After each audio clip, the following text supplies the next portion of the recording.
गन्तव्यमा पुगेपछि मात्रै ब्रेक लाग्छ।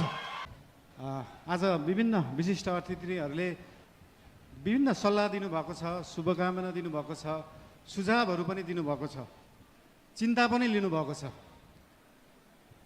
सरकार भनेको त गाडी जस्तो हो, गाडीमा एक्सिलेटर मात्र होइन ब्रेक हुन्छ, ब्रेक पनि लाउनुपर्छ भनेर चिन्ता पनि मान्नुभएको छ। त्यस्तो चिन्ता चाहिँ लोकल रोडहरूमा हिँड्दाखेरि गाडी सिधा गइराख्दाखेरि कहिले लेफ्टबाट गाडी आउँछ, कहिले राइटबाट मान्छेहरू आउँछ।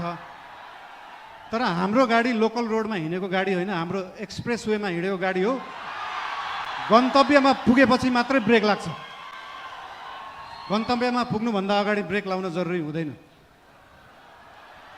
र हाम्रो गाडी अनियन्त्रित पनि छैन, वातावरण पनि मिलेर गएको छ। त्यही भएर हाम्रो पार्टीप्रति, हाम्रो सरकारप्रति जुन चिन्ता लिनुभएको छ त्यसको लागि धेरै धेरै धन्यवाद पनि दिन चाहन्छु। चिन्ता लिनु राम्रो कुरा हो।